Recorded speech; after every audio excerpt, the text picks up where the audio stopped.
Rachel Calloway, a trusted prison nurse, a dedicated professional, and now a convicted murderer. Once respected by colleagues and inmates alike, her life took a devastating turn when she was sentenced to life in prison for the cold-blooded murder of Victor Hayes, an inmate at Blackridge Correctional Facility. Victor Hayes was found dead in his cell, his body slumped over in eerie stillness. At first glance, it looked like a natural death or perhaps something routine in the harsh world of prison life. But the autopsy revealed a chilling truth. Victor had died from an overdose of insulin, a drug he had no medical need for and no means of obtaining. Investigators zeroed in on Rachel almost immediately. The syringe used in the fatal injection was found discarded in a trash bin near her treatment room, and rumors began circulating about her connection to Victor. What started as whispers quickly grew into a damning revelation.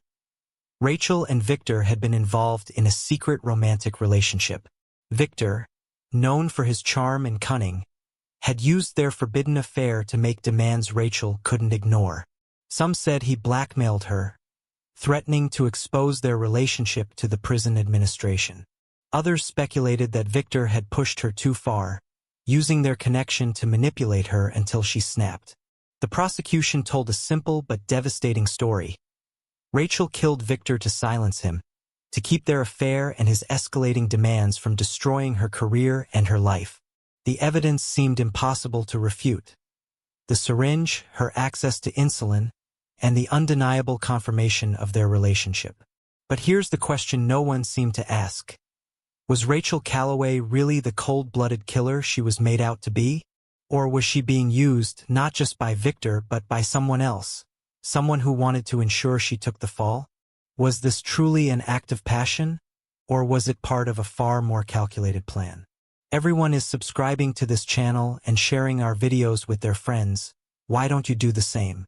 Stay with us as we uncover a web of betrayal and lies that will leave you questioning everything about love, loyalty, and the people you trust the most. Rachel Calloway's life appeared ordinary, even admirable. She worked long hours as a nurse at Blackridge Correctional Facility, earning the respect of her colleagues and supervisors. She was known for her efficiency, her calm under pressure, and her ability to manage even the most difficult of patients. For over 10 years, Rachel built a reputation as someone who followed the rules. She had no criminal record, no history of misconduct, nothing that could tarnish her spotless career. At home, she shared a modest house with her husband, Mark Calloway. On the outside, their marriage looked stable, a typical suburban couple with the usual ups and downs. But behind closed doors, things weren't so simple. Arguments had become routine, and moments of connection grew scarce. Mark's complaints about Rachel's long hours at the prison often turned into bitter fights, and Rachel, tired from the constant strain, began to retreat into herself. It was during this turbulent time in Rachel's personal life that Victor Hayes entered the picture. Victor wasn't just another inmate at Blackridge. He had a magnetic presence, the kind of charisma that could disarm even the most cautious people. He arrived at Rachel's treatment room one day with a complaint about headaches. The next week it was stomach pains, then fatigue. Each visit came with the same pattern. Victor explaining his symptoms with a charm that bordered on flirtation. At first, Rachel treated him like any other patient, detached, professional, and efficient. But Victor kept coming back. He made small comments that felt oddly personal. Compliments about Rachel's demeanor, questions about her life outside of work. He didn't push too hard, just enough to keep the conversation going. Rachel, distracted by the tension at home and desperate for even the smallest reprieve, didn't notice how Victor was inching closer to her trust. What Rachel didn't know was that Victor's visits were far from innocent. He wasn't just a prisoner looking for attention, he was following orders. Someone outside the prison had tasked Victor with targeting Rachel, and he was carrying out the plan with precision. Every compliment, every lingering glance, every carefully chosen word was designed to draw Rachel in. It didn't take long for others to notice. Her co-workers began to talk, watching Victor's frequent visits with suspicion. They whispered about how much time he spent in her treatment room and how Rachel didn't seem to shut him down the way others might. To Rachel, it was nothing. To them, it was the beginning of something inappropriate. The rumors spread quickly. Rachel was oblivious at first, too caught up in her own world to notice the side glances or the hushed conversations. But the whispers grew louder, casting a shadow over her every move. The rumors about Rachel and Victor Hayes weren't just idle gossip. What began as innocent conversations and seemingly harmless visits eventually crossed the line into something far more personal and far more dangerous. In Victor, Rachel found a source of emotional support she hadn't felt in years.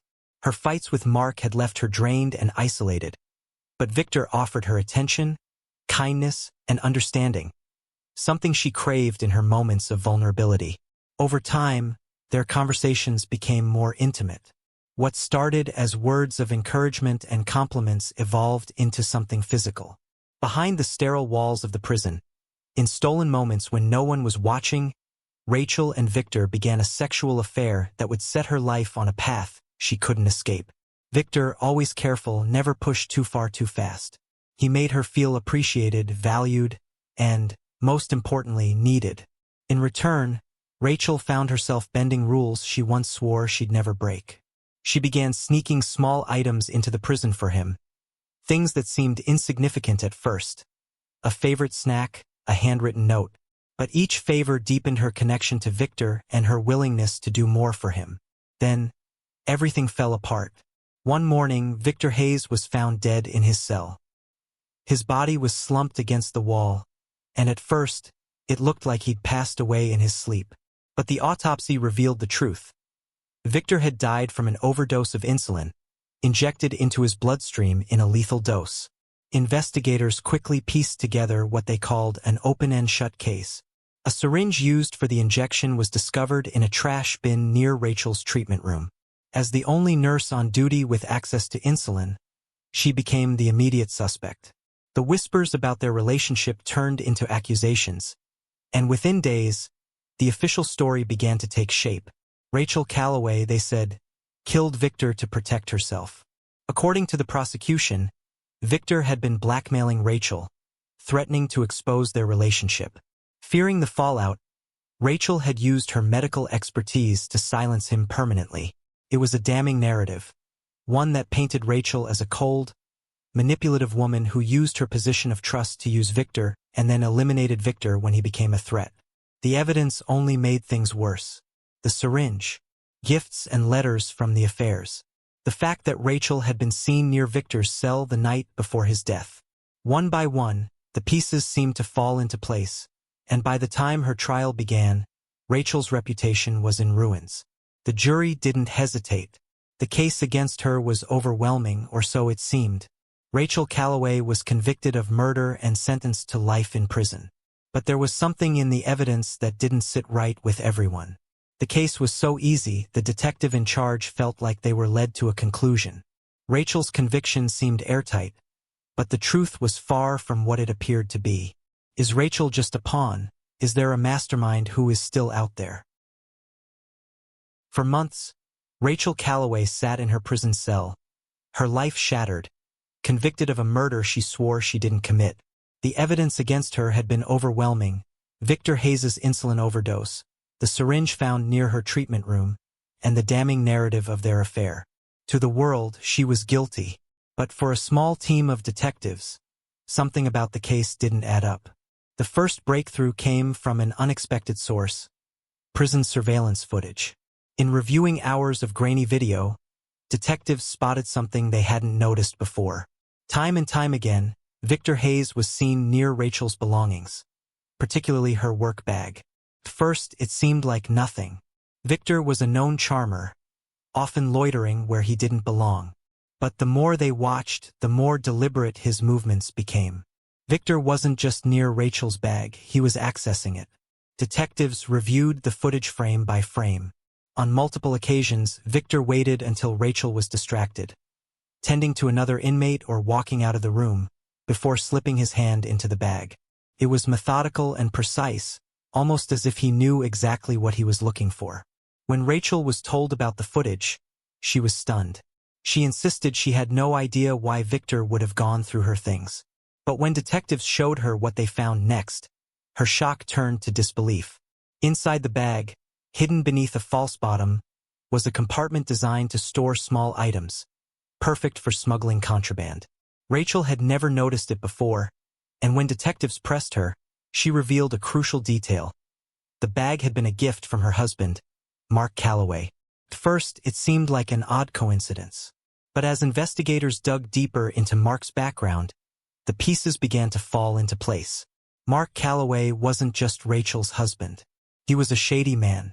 Detectives placed him under surveillance, tracking his movements, his finances, and his communications. What they uncovered was breathtaking. Mark had been running a drug trafficking operation, using Rachel's position at the prison to smuggle drugs into Blackridge without her knowledge.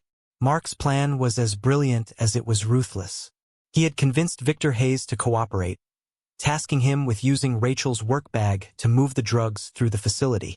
Victor, with his charm and ability to manipulate, was the perfect man for the job. He played his role flawlessly, building a relationship with Rachel, earning her trust, starting a romantic relationship and accessing the bag whenever he needed. Mark also played his role to make Rachel vulnerable by starting different fights. For months, the operation ran smoothly, but Victor grew greedy. In the weeks leading up to his death, Victor began demanding more from Mark. He wanted a significant amount of money sent to a family member outside the prison. Victor knew too much about the drugs, about Mark, about everything. And Mark wasn't the kind of man who tolerated loose ends. Instead of giving in to Victor's demands, Mark decided to eliminate him. He enlisted the help of someone inside the prison, an inmate willing to do the job for the right price. The plan was simple.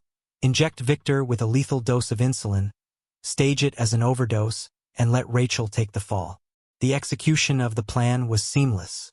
On the night of Victor's death, the chosen inmate carried out the injection while Victor was in his cell. Mark made sure the syringe was disposed of near Rachel's treatment room, tying her directly to the crime. The affair, the rumors, and the planted evidence all worked perfectly to paint Rachel as the guilty party.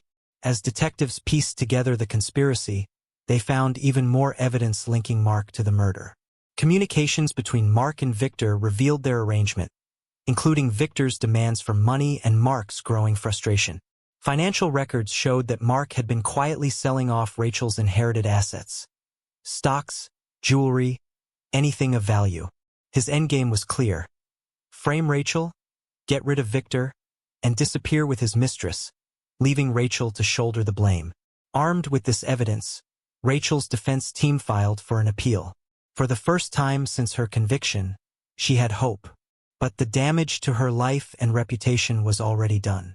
Mark Calloway's arrest would turn the entire case upside down.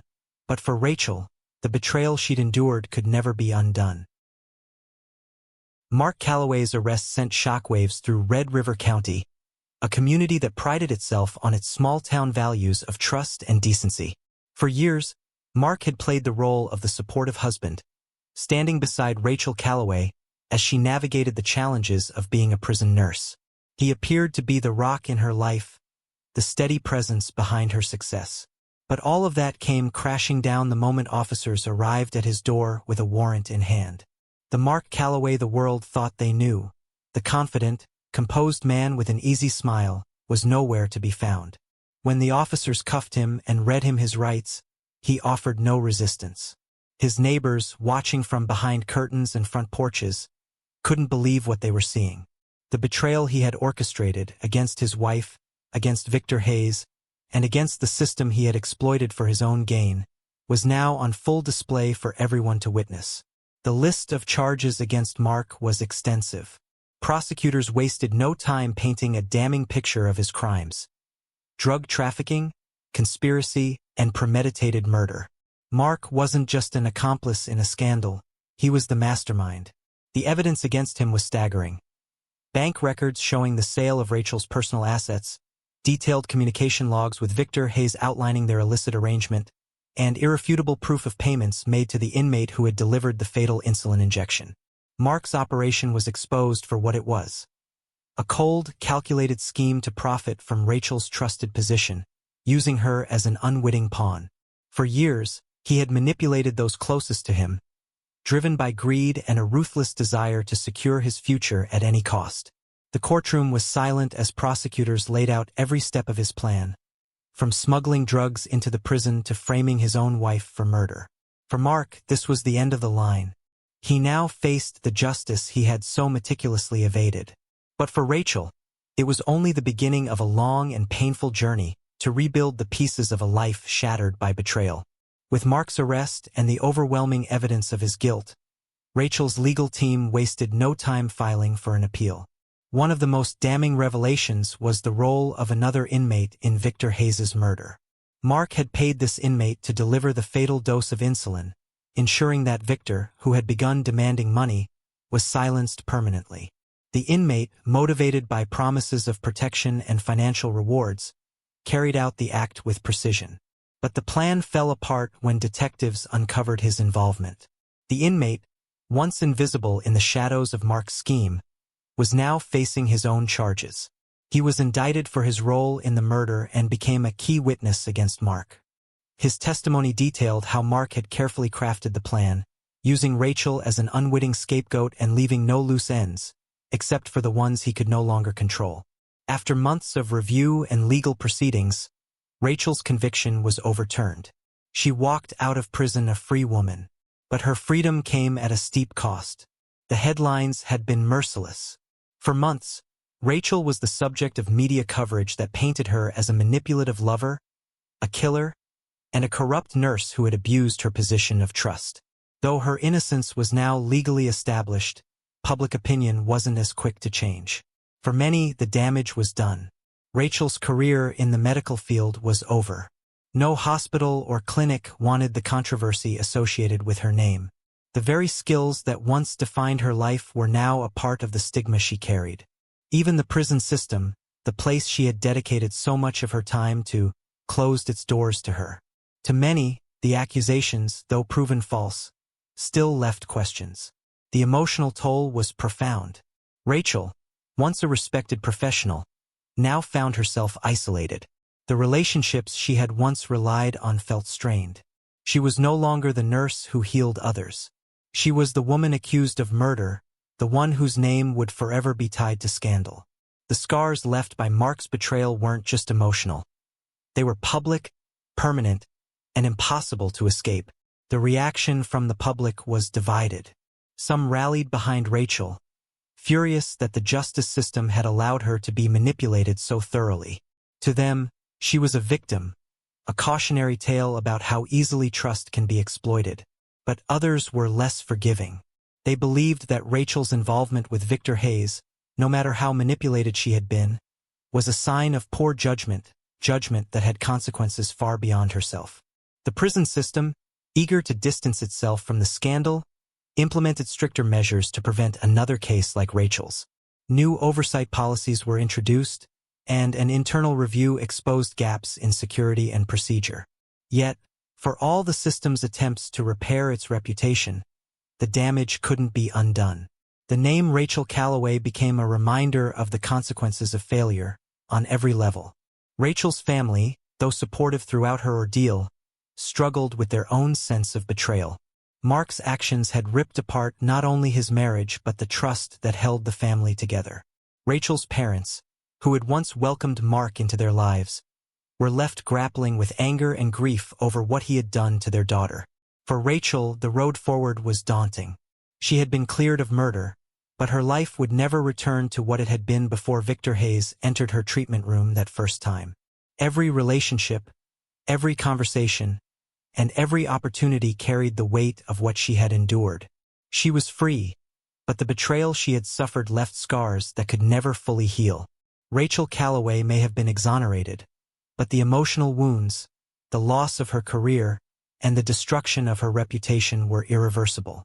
What would you do if the person you trusted most turned out to be your worst enemy? Could you rebuild your life after losing everything you thought you could rely on? What would you do?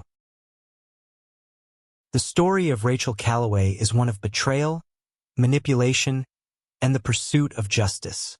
What began as a case of forbidden romance and alleged murder unraveled into something far more shocking: a meticulously planned conspiracy carried out by the person she trusted most. Mark Calloway didn't just betray his wife. He destroyed her life to protect his own greed and ambition.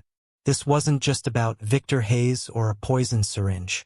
It was about how far someone would go to preserve their own power, their secrets, and their lies.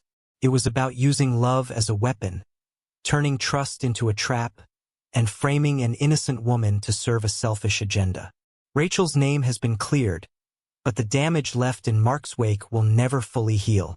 This case reminds us that betrayal doesn't always come from strangers. Sometimes it comes from the people closest to us. If this story shocked you, don't keep it to yourself.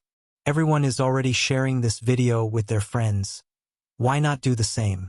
Hit that share button, subscribe, and join us for more true crime stories that delve into the darkest corners of human behavior. Thank you for watching, and remember, things are not always as they seem.